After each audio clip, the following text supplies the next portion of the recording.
Under qualified लोगों के पास जाओगे, आप जो आपको सस्ता ट्रीटमेंट दे रहे होते हैं, तो वो बहुत सारी शॉर्टकट्स कर रहे होते हैं और उन शॉर्टकट्स में तुक्का लग भी जाता है, प्रेगनेंसी हो भी जाती है, लेकिन डाउन द रोड उसका नुकसान भी हो सकता है।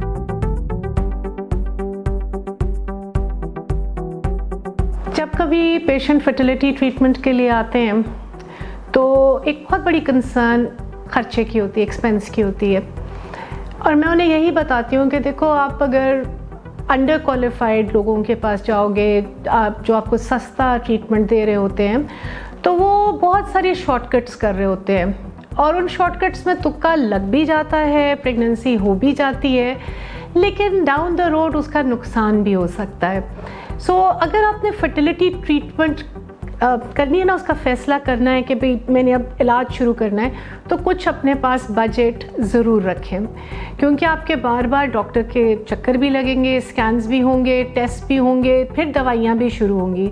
शुरू की दवाइयाँ इतनी महंगी नहीं होती हैं, लेकिन ऑफ कोर्स टेस्ट पे काफ़ी खर्चा आता है।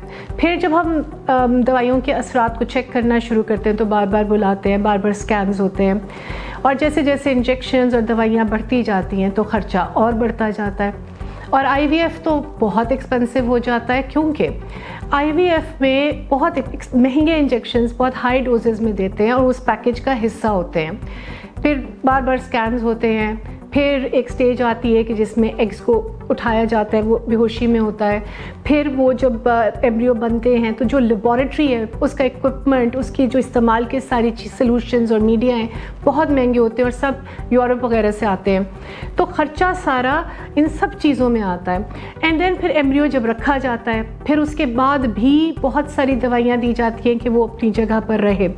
तो फर्टिलिटी ट्रीटमेंट जैसे जैसे आगे बढ़ती है, यस महंगी तो होती जाती है, लेकिन अगर आपने उसकी तरफ जाना है तो फिर दिल बड़ा करके जाना होगा। अगर आप उसमें डॉक्टर को कहें ना ये ना करें या ये महंगा बहुत है, तो फिर वो शॉर्टकट करेंगे और आपके लिए बाद में प्रॉब्लम हो सकती है। सो ये स्टेप जो है ना, ये फर्टिलिटी ट्रीटमेंट का, ये बहुत सोच के लेना है और अपने आप को तगड़ा करके आना है। Thank you.